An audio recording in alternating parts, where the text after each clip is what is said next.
Johnson Van Johnson here for another episode of Finer Things with Johnson Van Johnson.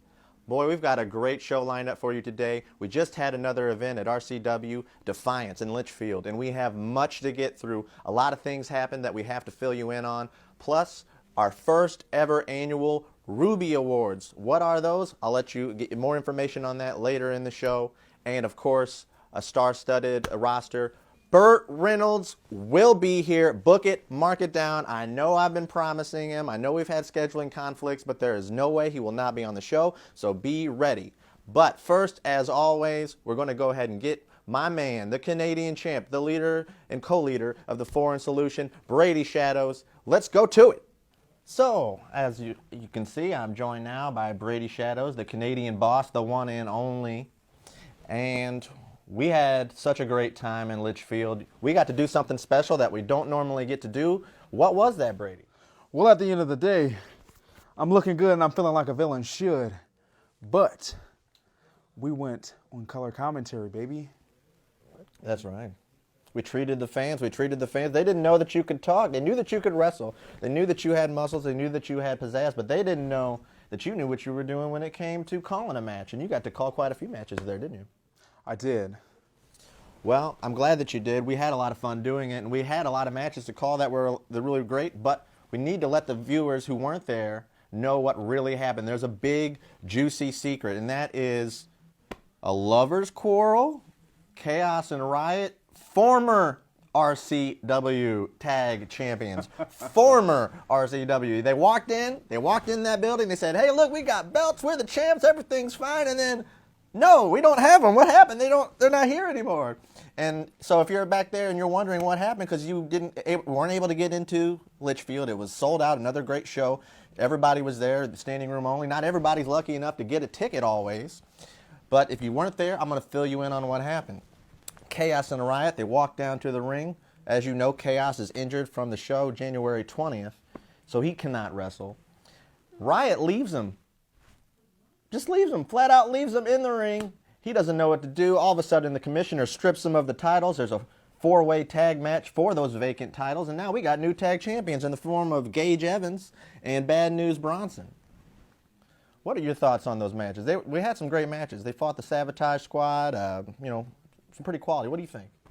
I think all of those tag teams are below us. I'm part of the Foreign Solution, which means you got Canada and you got Ireland.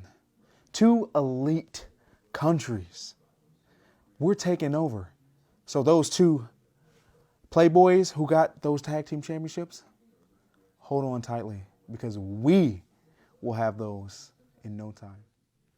Absolutely, absolutely. You know, everybody who has a belt is just holding it for the Foreign Solution. You know that, right? Okay, but now that there's a lover's quarrel, now that there's going to be a divorce, there's that thing called the uprising, right? The downsizing? Downsizing, that's right. That's three members, as we know, and that was supposed to be Chaos and Riot and P.T. Beckham. Was it P.T. Beckham? Is that his name? I think it was Baby Girl Beckham. Baby Girl Beckham, that's right. Thanks for correcting me. I almost messed up. It's a sign of disrespect to get somebody's name wrong, and I would never want to do that, so Baby Girl Beckham it is. But Baby Girl Beckham's going to be an orphan. I mean, we got ourselves a custody battle here. Like, who is going to get custody of Baby Girl Beckham with this split up of Chaos and Riot? That is the big question. That's my question. I want to know. I want to know the answers. Right now, I want to know what your answer is because Chaos, I guess, is a free agent. You know, he doesn't have Riot, and Baby Girl Beckham's an orphan now. So we have this invitation out right now, the Foreign Solution, looking for maybe another member. Chaos, if you want to come across, I got a bag of cash for you. Douglas OShea can help you out.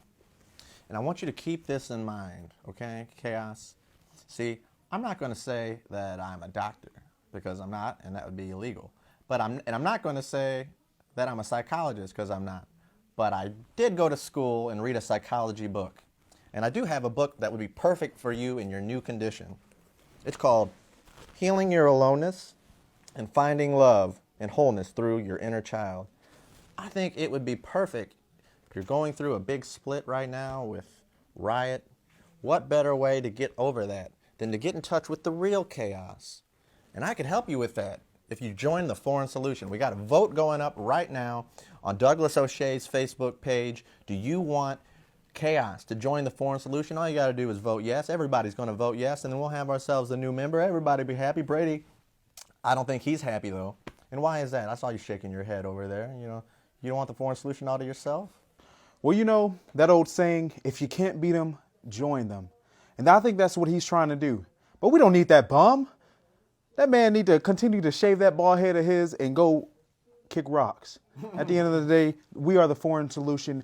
Canada, Ireland, we don't need no American. Okay, but Brady, I mean, that's pretty harsh. I mean, you're not seeing the full potential of this, okay? Here's what I'm saying.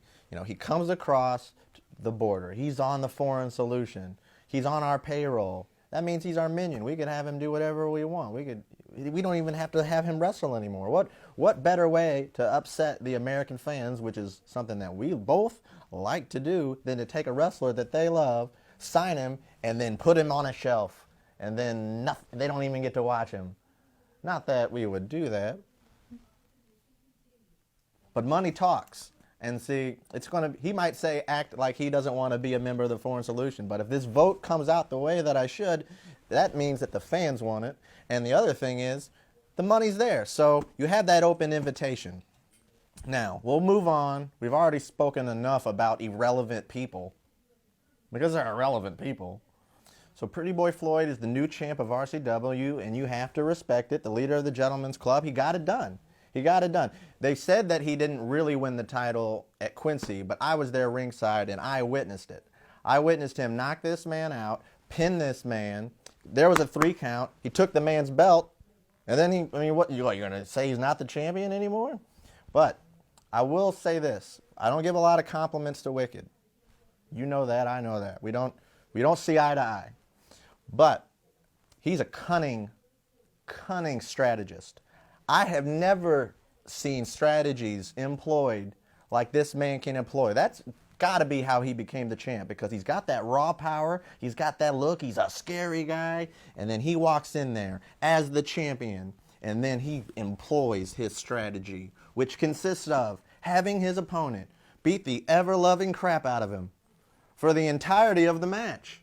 And then, like a fox, getting pinned, 1, 2, 3. But then somehow still having the championship. He's like a magician. What a strategist. I can't believe it. But it didn't work out this time. Pretty Boy Floyd's now the champ. Now, one thing you would miss if you weren't there, his son. Remember this? Little Evil? Came out there and challenged for the title Pretty Boy Floyd. That's another thing that you would have missed if you weren't at Defiance. And I got to say, I was pretty impressed with the guts that took to go out there and challenge the championship. Did you respect that, Brady? No. You're a hard man to please. I got to say, I did. I respected it because he came out there earlier, Little Evil. He had a match against this guy, Skittles. Now, doesn't sound like a very scary guy. But the point is, before I could even make fun of him, which I wanted to, he had already beat the guy. So maybe he was jazzed up from that. But he came out, challenged Pretty Boy Floyd, had a moment or two where you thought, hey. And then that pretty much got squashed as Pretty Boy Floyd wiped the mat with him and really gave him a beating there. But, I mean, it's not fair. You got a grown man going up against an up-and-coming kid. So I still don't think that was fair. But that is generally a pretty good recap of what happened at Defiance. Beautiful. So, with that being said, let's get on. Should we get on to our award show? Yes, we shall. Oh, my goodness. The first ever award show for RCW, and it's going to be a great one. These are called the Rubies. And why do we call them the Rubies, Brady? You want to fill in the crowd? Well, we call them the Rubies because you have a sweet, sweet dog. I do have a sweet dog. And it's a female dog.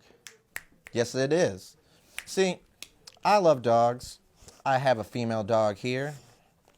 And sometimes, you might know this at home, when you have a coworker, they get a little whiny, you might think that they're starting to act like a female dog. It's all about being whiny.